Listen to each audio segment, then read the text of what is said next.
Hello mga kababayan, nagbabalik po ang Annalisa Reality Vlog. Kumusta po kayo? Ilang araw na rin po na hindi ako nakakapagbigay ng aking reaksyon. Pero bago ko ituloy, maraming salamat pa rin po sa patuloy na suporta ninyo sa akin. Mga silent viewers, new subscribers, mga nagbabalik po sa aking munting kubo, nakita ko po kayo. Shout out po, The Flower Colony. Salamat po sa suporta.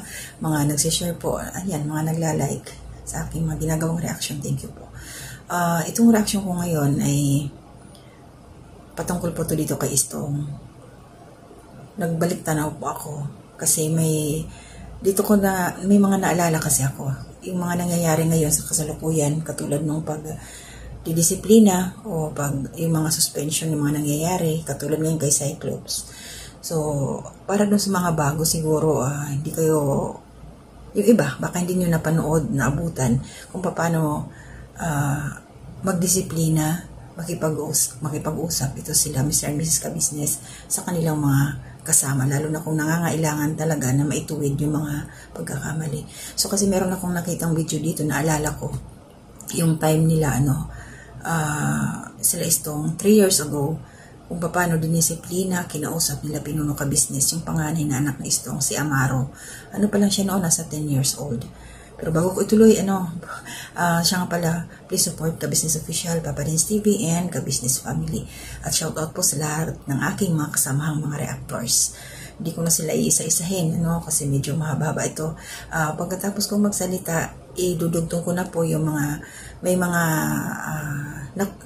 kinopya po ako na clippings or yung video ni Pinuno dito about doon sa 3 taon na ako nakalipas kung paano kinausap ni Pinuno Ka-Business ito si Amaro, na nagkaroon kasi ito ng problema yung magkapatid nag-away tungkol sa cellphone, tapos ilang araw din na hindi lumalabas yung bata, yung panganay, may katigasan yung ulo. So dito natin makikita kung paano naging kalmado si Pinuno Ka-Business na maturuan ng tama yung bata kasi matigas na tapos kumbaga tinuruan talaga ng leksyon. So gusto ko panoorin niyo po yung video na to na pagkasunod nito, at wala na akong sasabihin pagkatapos doon. Kaya ayun ko na akong sasabihin sa inyo at nagpapasalamat ako sa patuloy ninyong suporta sa amin lahat.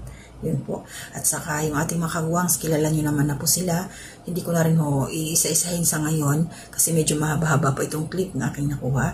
At maraming salamat po kay Pinuno Ka-Business na alam ko naman na kaming lahat pinayagan ninyo na kumuha ng mga video ninyo dito sa iyong mga nai-upload na. Kaya maraming salamat po Ka-Business. At sana po yung mga bago pa lang sa kanyang YouTube channel, dito nyo makikita, may intindihan nyo kung ano talaga ang ugali ni Pinuno Ka-Business, paano siya magdisiplina, mababata man o sa matanda.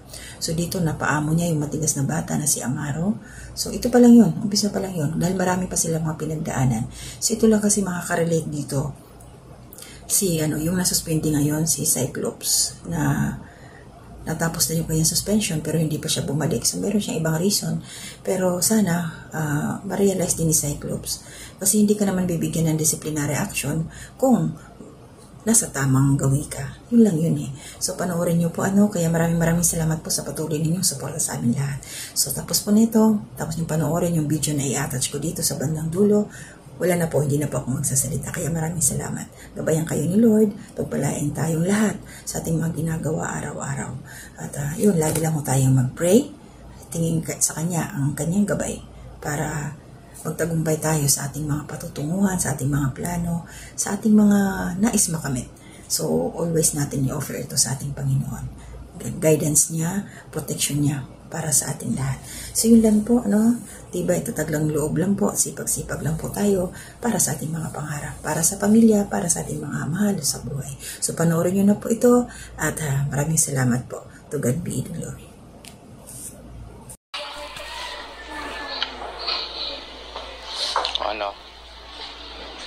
Ito'y binlog ko na para at least alam ng mga subscriber yung totoong sitwasyon.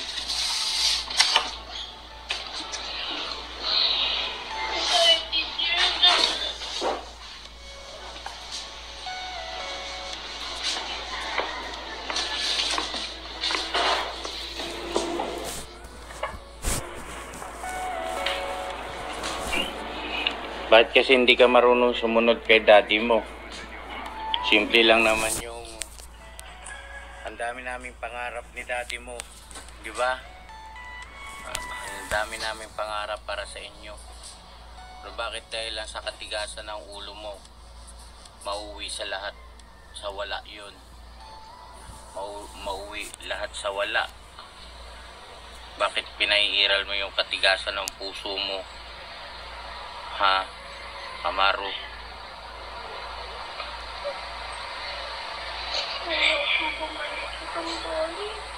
Ha? Wala akong magagawa, anak eh. Gustong gusto ko kayo nandito, kaya lang hindi naman po pwedeng merong hindi marunong sumunod. Siguro pagdating ng araw maunawaan nyo rin ako.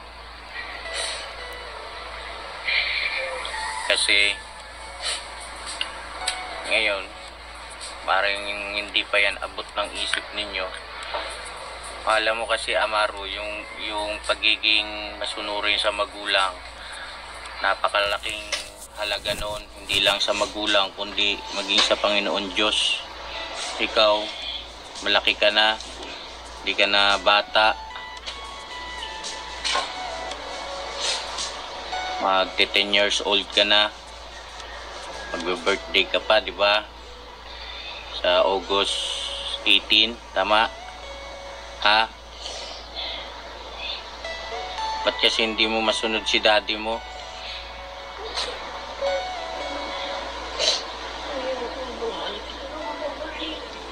Ha?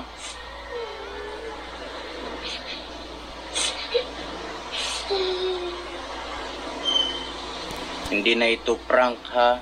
Hindi na ito prank. Totoong pangyayari na ito. Baka iniisip nyo prank pa rin ito. Mag-message na lang kayo doon sa mga subscriber natin.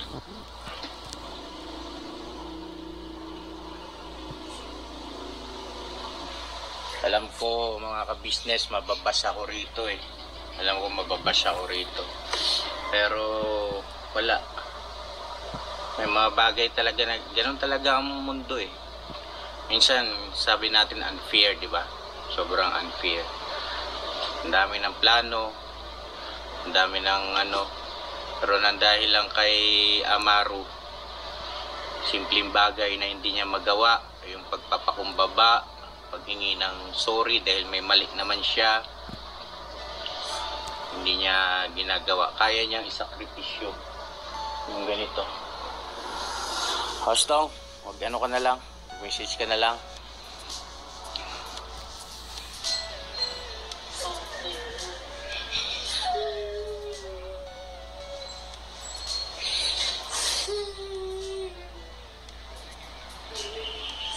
Pangarap natin, sayang.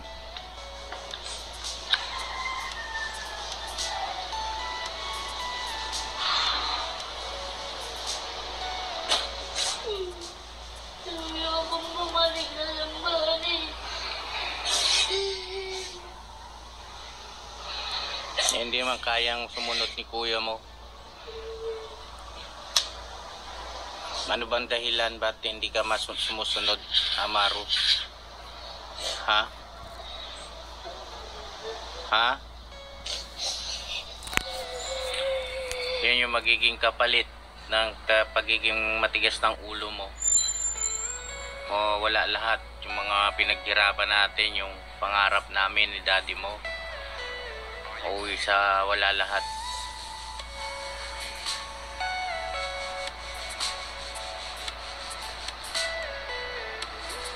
Sana kasi may nagsorry ka na lang kay mama eh.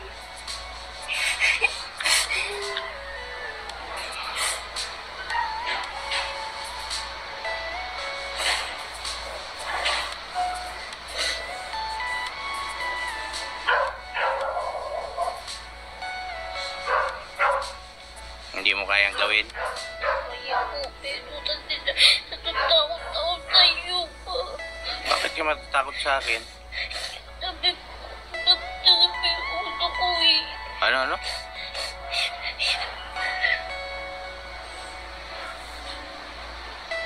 Ba't ka matatakot kung gagawin mo yung bagay na mabuti? Di ba? At saka tama. Ha?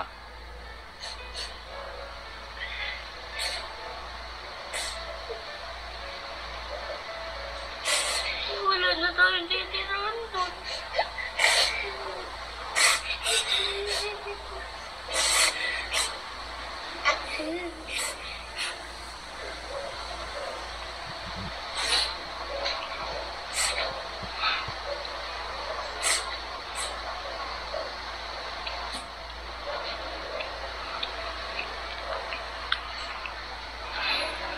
Ano? Andun si mama mo sa sala.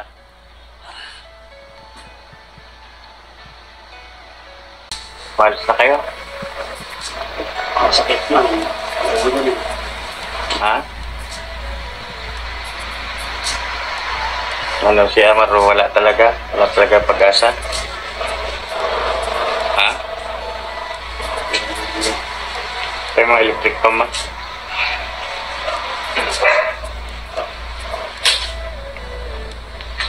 Ano, walang pag-asa? Si Amaro? Sa po, ayaw na daw bumalik ko. Sorry daw naman siya, pero hindi niya naman ginagawa. Sabi ko, ano pa magagawa ng iyak mo? Ay, nangyari na.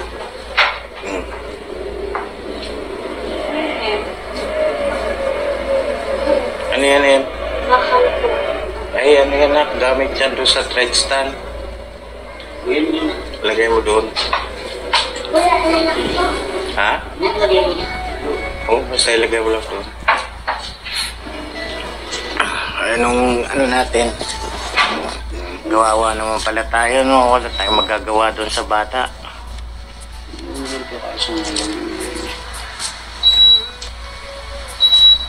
May ano naman ako maganin yung ugali niya. Siyempre, ano ka ba sa inyo?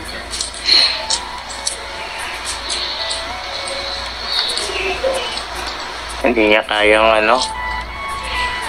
Hindi mo kaya siyang pasunurin? Kaya naman, sir.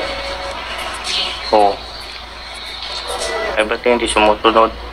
Hindi ko maintindihan sa kanya na nakakakinan yung hihirapan siyang sorry.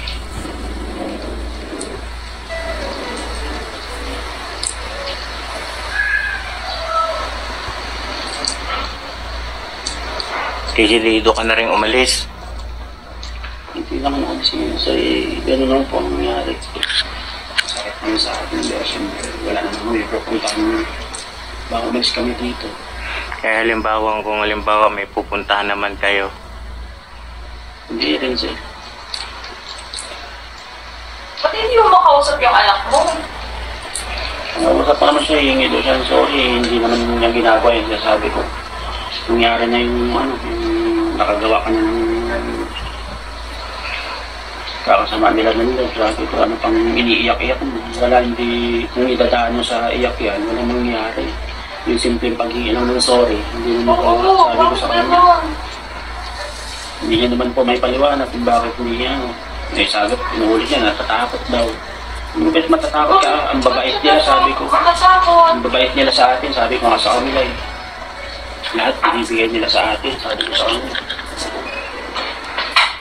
Iba yung turing nila sa atin, sabi ko sa kanila. Tapos ganyan yung papakita mo, dapat tayo makikisama, hindi sila makikisama sa atin, sabi ko sa kanila. Ganun. Eh, bakit mo pagsabihan si kuya mo? Sinabihan ko na po siya. O bakit ayaw pa rin? Baka sa'yo sumunod kasi kay daddy mo ayaw sumunod. Hindi ko po alam. Mapuntahan mo doon, baka sakali mapasunod mo. Baka sa'yo sumunod sa kuya mo. Oo. Si kuya, mag-sorry siya bilis. Sabi ko nga, ma. Kasi ikaw ang maisip.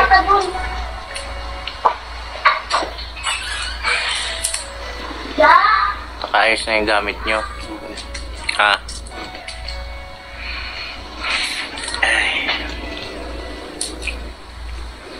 Hindi mo sumasagot. Hindi ako makakilos na business. Hirap ng ganitong sitwasyon.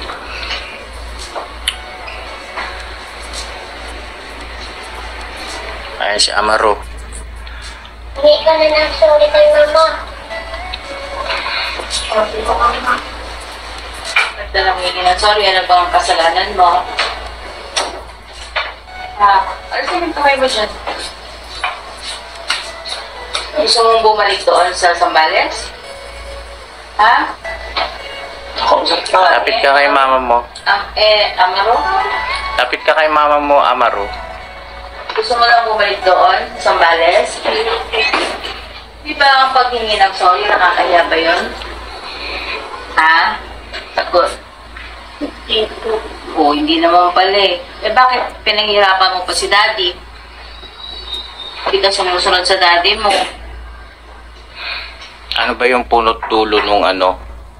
Ano bang nagawa mo kasalanan? Yung dito sa labas, ano ba yung ano, tawag nito? Ano ba yung, ba't ka pinagalitan ni daddy mo na? Ano mo yung, ano mo na? Ulo mo? Taas mo yung ulo mo para nakikita ka. Kaya na, huwag ka na mahiya.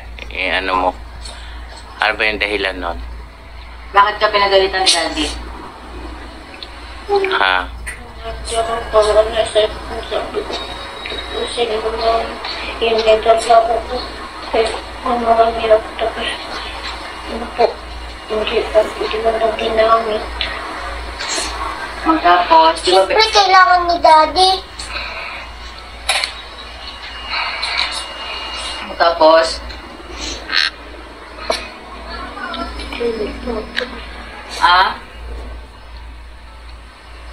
Tapos, ano nangyari? Ginamit niya na. Siyempre, pag hiningi ng daddy ang cellphone, Ano agad, ibibigay. ibibigay agad yon kasi hinihingi na ng daddy mo, di ba? Yun yung tama.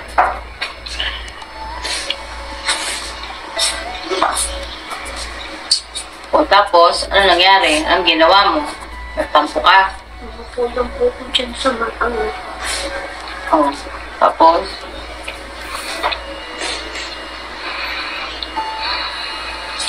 tama ba yung magtatampo ka?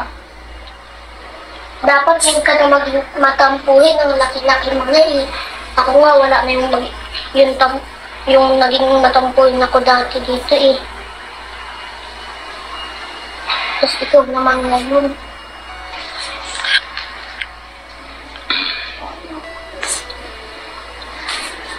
Yung pagsasorry mo ba, bukal sa puso mo? Ha? Iparamdam mo nga kay mama. Yung bukal sa pusong pagsasorry. Pwede bang pakita mo yon kay mama, iparamdam mo sa kanya? Ha? Kasi ang paghihingi ng sorry, hindi naman yun nakakaya, di ba? Kasi tinatanggap mo yung mali mo pag nangyay ka ng sorry. Tsaka isa pa, syempre, daddy mo yung kailangan ginagalang. Daddy mo, susundin mo pag ano sasabihin sa'yo. Hindi ka susunod. Oo. Magiging daddy ka rin pagdating ng panahon. Tama. Magiging magulang ka rin. Gusto mo bang ang anak mo ay hindi susunod sa'yo pagdating ng panahon? Gusto mo yun? Kailangan ang magulang susundin. Lalo tama naman yung inuutos sa'yo ng daddy mo. Kasi magiging tatay ka din. Pagdating ng panahon na magiging tatay ka, gusto mo ba yung anak mo ayaw susunod sa iyo? Gusto mo yun? Matigas ang ulo. Gusto mo? Kaya yung tinuturo sa'yo yung tama. Diba? Ilang ano na yun? Ilang araw na inantay ka mag-sorry? 2 araw na. Hindi ka nag-sorry, hindi mo sinunod daddy mo. Mahal mo ba daddy mo? Mahal mo naman pala eh. Bakit hindi mo siya sinusunod? Kayo, mahal kayo ng daddy mo, hinibigay sa inyo kung ano yung ikabubuti niya, tapos ikaw ayaw mong sumunod. Kung mahal mo si daddy, susunod ka. Diba? Huwag matigas ang ulo. Paano kapag wala na daddy mo? Gusto mo ba yun? Wala ka ng daddy.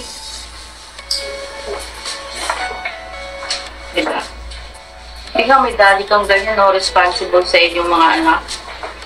Paano ko yung daddy mo iniwan kayo noon? Hindi na kayo inalagaan. Pinabayaan na kayo magpalaboy-laboy. Gusto mo ba yun? Oo.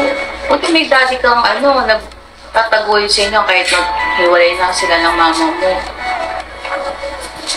Kasi yung ibang daddy, yan, pag wala ng asawa, pinababayaan na yung mga anak magpalaboy-laboy. Bahala kayo dyan. Mamalimos kayo ng kakainin nyo. Gusto mo ba ganon? Gawin sa'yo ng daddy mo yon? Mamalimos kayo, wala kayong matirhan. Tinatagulit kayo ng daddy nyo para kung anong magandang kinabukasan. Susunod ka kung anong dapat mong sunodin na tama. Hindi kaya ito pa si daddy kasi mabait siya. Mo, yung isip niya, matured na. Kailangan habang maliit pa lang kayo, matuto na yung tama. Siyempre, bukas na nung ilaw na dito.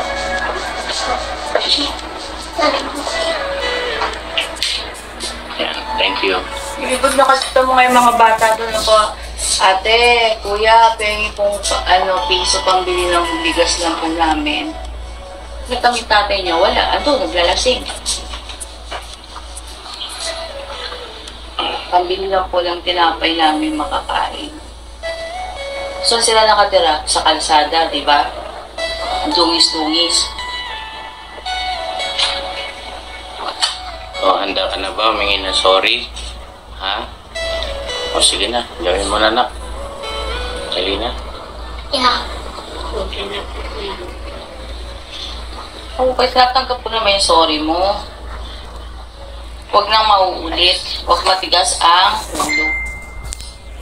Dapat hindi mo pinatatagal. Pag sinabi ni daddy mo, mag-sorry ka na doon. Hindi ka nagsasorry. Takbo agad. Yayakap. Oo. Diba? Ba't kung Yayakap ka na kay mama. Sige na. Dali na. Namag ka na. Dali na. Huwag nang iiyak. Yakap na dali. Ayan na si mama. Nakanda ng yakapin ka. Yeah. Tayo na. Dali. Yeah. Sige na. Dali na. Dali na. Nanguyak. Magkikita ng mga manong. Yakap na kay mama. Yakap na tayo na. Huwag matigas ang ulo, ha? Ha? Bakit kang mabait, ha? Pagka nagka-edad ka lang, kailangan laging mabait, masunurin sa magulang, ha? Yung daddy mo, mahalin mo, oh. Papaka-business. Yan ang magtatagboy sa inyo. Cellphone. Hindi maganda sa bata yung nakakakita ng mata. Mayakap ka na kay daddy. Ayan na. Hawak ka na. Bait ka na. Nagpapakad sa atin, di ba? Mahal ka na rito sa akin. Ano sabihin? Umupo ka, laki mo. Ha? Ulitin yun, ha? Ha? Di maayos lang tayo dito, ha? Ha? Ayan. Ayan. Business. Sorry na siya. Sarap sa pakiramdam, di ba? Huwag ka nagsasorry. Hindi yung magsasorry. Masarap dito, di ba? Hindi maluwag yung pakiramdam. Di ba? Ha? Huwag lang bad, ha? Patagalin ng Ha?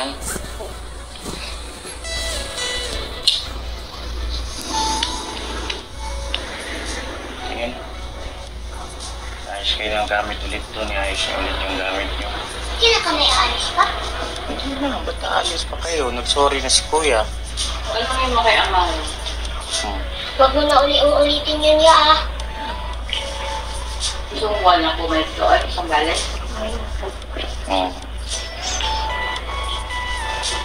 Di ba? Ang sarap dito, no? Di ba? Nagiging bati-batiin tayo ulit, di ba? Di ba? Sarap sa pagkaramdam ng gano'n lang, di ba? Hindi naman nagkawa mali, pag pinagsabihan, Pag magtatampo, lalapit agad, sorry agad. Ha? Para sa inyo yan eh. Pag-training sa inyo yan para lumalaki kayo. Di ba? Yung MM. Ha? Apo. Iiwan mo pa si Papa ka business? Hindi po. Hindi mo ko iiwan? Apo. Si Daddy, iiwan ako eh. Iiwan niya ako, nagligpit siya ng gamit eh. Iiwanan niya ako. Di ba may sumpaan tayo? Oo.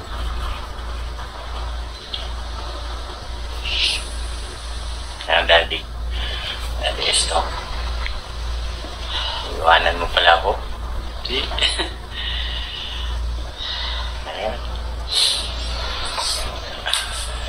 Sarap. Papanoodin ko yun. Ano ko lang yung bata kasi mahirap yung kalakihan niya na hindi natin siya napapasunod. Ha? Ano naman? Pray ka po. Tutulungan ka namin ito mapalaki mo yung Kaya anak na si mo. Mrs. ka business. Tulungan namin kayo mapalaki yung anak ko nilang maayos. Kasi ayoko makita ng mga batang sumusunod sa magulang. Amarwa, maging mabait ka, maging masunurin. Yun lang yun. Ano naman daddy mo? Matigas pa ang ulo mo, di ba? Mahirap kasi yung sa puso ng magulang kapag matigas ang ulo ng anak. Napakahirap. Mahirap mamuhay. Mabigat. Bigat. Hirap na nga tayo, tapos gano'n pa, hindi susunod yung mga anak. Diba? Diba yung mahirap kasi ang mga anak, Masunurin. masunurin, mapagmahal sa magulang.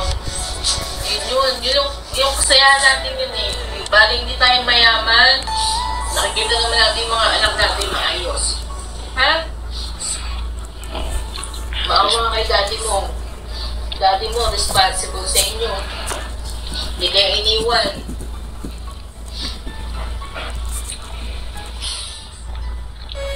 Okay. Mahirap mga amaro, mawala ng magulang. Iiwan mo ba si Papa? Hindi po. Kahit ano nangyari? Apo.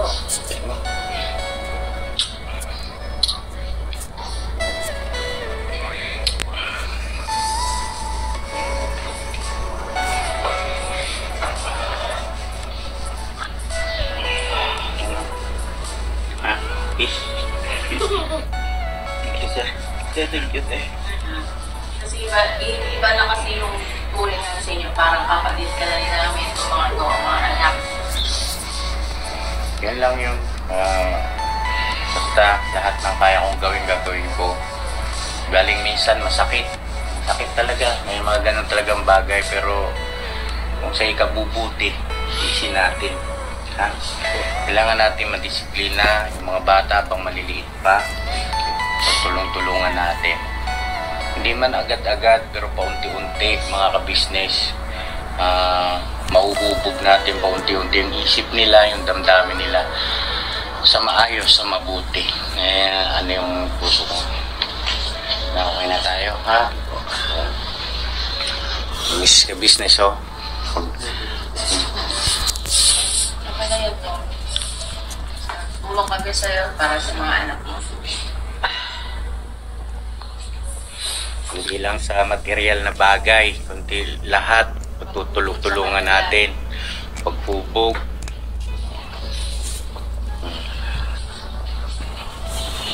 Thank you po. Hindi ko lang mag-ano ng ha. Yun lang naman yun.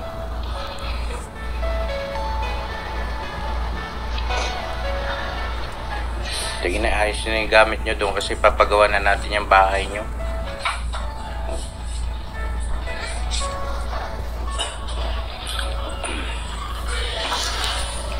So yung mga ka-business, kakaiba itong nangyari itong araw na to yung vlog natin.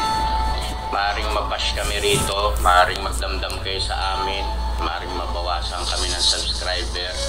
Pamanhin po, hindi kaya namin tiisin na hindi matulungan si Estong, no?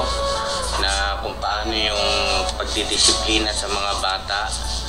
Gusto ko lang din ipakita kay Amaru yung mga posibleng mangyari kapag halimbawa hindi siya marunong sumunod pagka matigas ang ulo niya.